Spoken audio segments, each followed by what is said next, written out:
नमस्कार। तो पानी ग्राइज की एक नए ब्लॉग में आप सबको स्वागत है। आज मैं भगवान श्री कृष्ण और नारद जी की एक छोटी सी कहानी सुनाने जा रही हूँ। तो चलिए सुन लेते हैं। तो एक बार नारद जी के मन में ख्याल आया कि मैं हमेशा नारायण नारायण करता रहता हूँ और बहुत बड़े भक्त हूँ भगवान विष्णु के। इस धरा में और भी कोई मेरे से बड़ा भक्त है कि नहीं, या फिर मेरे भगवान विष्णु और किसी को अपना परम शिष्य मानते हैं कि नहीं, वो एक बार मैं उन्हीं से ही पूछ लेना चाहता हूँ। फिर उन्होंने बैकुंठ धाम चले भगवान विष्णु से मिलने। फिर भगवान विष्णु से जाकर पूछे कि भगवान आपका प्रिय शिष्य कौन सा है। तो भगवान थोड़ी देर चकित रह गए और चिंतित होकर बोले, रामपुर नाम की एक गांव है। उस गांव में माधव नाम का एक गरीब किसान है।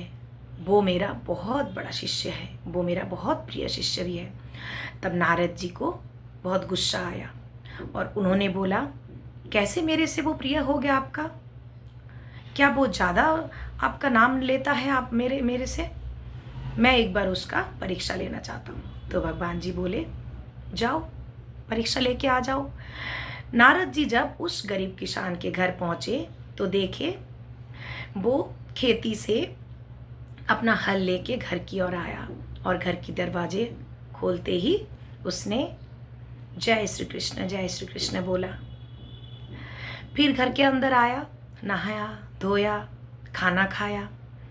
फिर घर से जब बाहर गया तब जय श्री कृष्ण बोल के बाहर गया। फिर अपना काम काज खत्म करके जब घर लौटा तब फिर से दरवाजे पर खड़े होके उसने जय श्री कृष्ण बोला। फिर घर के अंदर आया और भगवान का नाम नहीं लिया। तो नारद जी बड़े आश्चर्यचकित हो गए। उन्होंने तुरंत भगवान विष्णु के पास बैकुंठ चले गए और उन्होंने कहा, हे प्रभु, उसने सिर्फ 3 बार ही आपका नाम स्मरण किया और मैं तो दिन भर अगिनत आपको स्मरण करता रहता हूँ, आपका नाम लेता रहता हूँ, जप करता रहता हूँ। फिर वो कैसे मेरे से आपका प्रिय शिष्य बन गया, प्रिय भक्त बन गया? तब भगवान विष्णु नारद जी से बोले, चलो इसको छोड़ो, इसके ऊपर हम बाद में चर्चा करेंगे, बाद से विवाद हो जाएगा। तुम एक बहुत जरूरी काम मुझे याद आया, वो मेरा काम संपन्न करके तुम दो। तब नारद जी बोले, चलिए ठीक है, इस बात पे हम बाद में चर्चा करेंगे।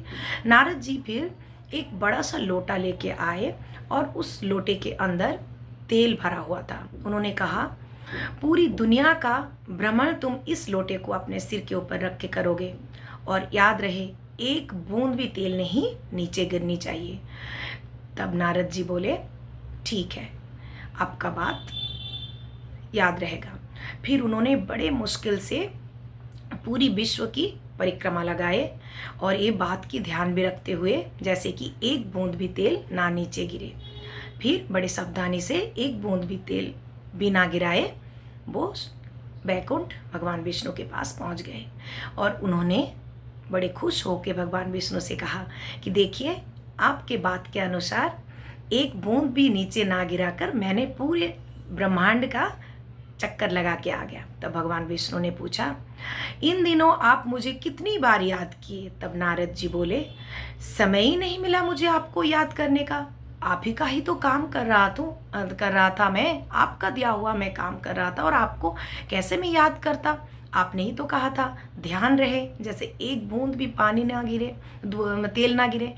तब नारद जी बोले, तब श्री कृष्ण भगवान विष्णु बोले, वो किसान का भी काम मेरा ही दिया हुआ है, उसके ऊपर भी बहुत सारे दायित्व है, बहुत कर्तव्य है अपने संसार के प्रति, लेकिन फिर भी उसने 3 बार समय निकालकर मेरा नाम स्मरण करता है, इसीलिए ही वो मेरा सबसे प्रिय भक्त बना।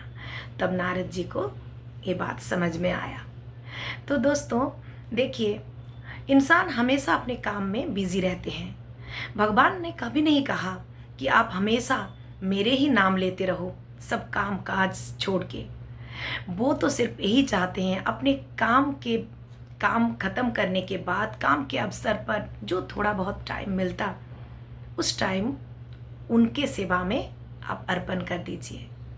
भगवान बड़े दयालु हैं, एक बार पुकारने से भी वो हमारी बात सुनते हैं। तो कैसी लगी मेरी कहानी? अगर अच्छी लगी तो लाइक करना, शेयर करना और सब्सक्राइब करना। धन्यवाद।